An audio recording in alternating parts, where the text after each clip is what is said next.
है friends, welcome to another episode of एकेस tech show.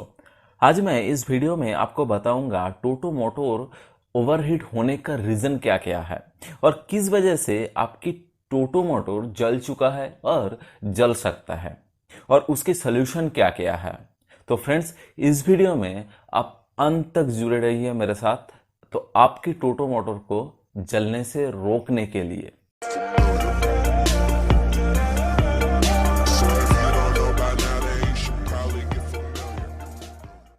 Motor overheat होने का बहुत सारे रीजन हो सकता है। तो चलिए आज उन सभी रीजन को और उसकी जो सॉल्यूशन है, तो क्या क्या हम कर सकते हैं उस मोटर को जलने से रोकने के लिए, तो उन सभी रीजन को और उसके सॉल्यूशन को देखते हैं। तो पहला रीजन ये है ओवरलोडिंग। दोस्तों, मोटर ओवरहीट होके जलने का सबसे बड़ा यही एक रीजन है। अगर आप गलती से आपकी टोटो की जो लोडिंग कैपेसिटी है उससे ज़्यादा लोड लेकर चल रहे हो, तो ओवरलोडिंग के वजह से सिर्फ आपकी मोटर ही नहीं, आपका कंट्रोलर भी जल सकता है। और इसका बस एक ही सोल्यूशन है कि आप आपकी टोटो की जो लोडिंग कैपेसिटी है वो अच्छी तरह से जाने और उस लोडिंग कैपेसिटी की बाहर मत जाए। दूसरा रीजन तो ये है मोटर की पिनियन को जाम हो जाना। हर एक मोटर पे उसकी फ्रंट कवर प्लेट और बैक कवर प्लेट पे एक एक करके टोटल 2 बियरिंग दिया हुआ रहता है। अगर वो जाम हो गया तो मोटर पिनियन को भी घूमने नहीं देगा और ओवर करंट की वजह से मोटर को ओवरहीट करेगा। जैसे कि आप यहाँ देख सकते हो, इस मोटर का पिनियन भी जाम हो चुका है। इसकी आगे वाला प्लेट की बियरिंग जो है वो ठीक है, लेकिन बैक कवर प्लेट की जो बियरिंग है वो जाम हो चुका है। हम उसे अभी चेंज करने वाले हैं। इसके सॉल्यूशन तो आप समझ ही चुके होंगे कि दोनों बियरिंग को चेंज करना होगा। दोस्तों, और एक बात, जब भी आप बियरिंग चेंज करने जाओगे तब दोनों ही बियरिंग, आगे वाला और पीछे वाला प्लेट का बियरिंग चेंज कर लेना। तीसरा रीजन तो ये है दोस्तों, डिफरेंशियल के अंदर जो लुब्रिकेटिंग फ्लूइड और ग्रीस दिया हुआ रहता है उसका मात्रा कम हो जाना।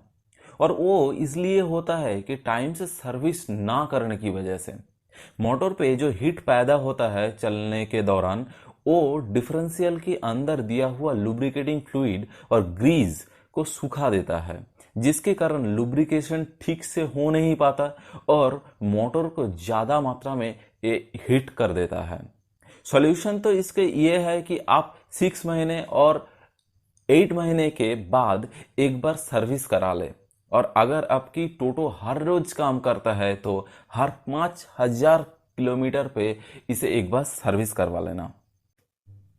चौथा रीजन तो ये है व्हील बियरिंग को जाम हो जाना। पानी, कचरा और डस्ट वगैरह इकट्ठा होकर व्हील बियरिंग को जाम कर देता है। कभी कभी ओवरलोडिंग के वजह से भी और खराब रास्तों पे ज़्यादा स्पीड से चलने की वजह से भी व्हील बियरिंग टूट के व्हील और शाफ्ट को जाम कर देता है और उसका पूरा लोड जो होता है वो आता है मोटर के ऊपर और वो ओवरहीट हो चुका होता। इसके सलूशन तो ये है, सबसे पहले आप ओवरलोडिंग ना करें।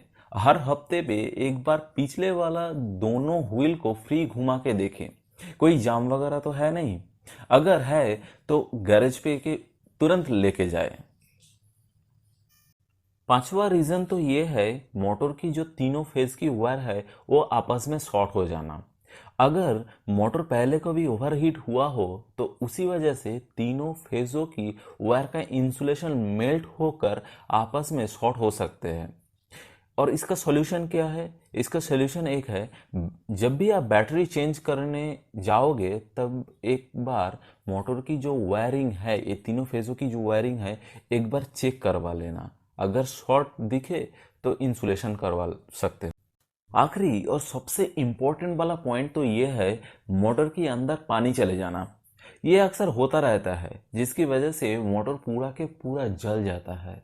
पानी वाले दिन रास्तों पे गड्ढाइयों का पता नहीं चलता और आपकी मोटर का फ्रंट और बैक कवर प्लेट पे जो सीलिंग दिया हुआ रहता है वो अगर ठीक नहीं है तो उसी रास्तों से पानी मोटर के अंदर चला जाता है और मोटर को पूरा भीतर से शॉर्ट कर देता है एंड उसी वजह से आपके मोटर पूरा जल जाता है। जब भी आप मोटर रिवाइंड करे और बियरिंग चेंज करने जाए, तब एक बात का बहुत बहुत ज़्यादा ध्यान रखे कि इसका जो सीलिंग है फ्रंट और बैक कवर प्लेट पे, वो अच्छी तरह से करे। तो दोस्तों, ये सब रहा मोटर ओवरहीट होने का कारण और उसे सॉल्व करने का तरीका।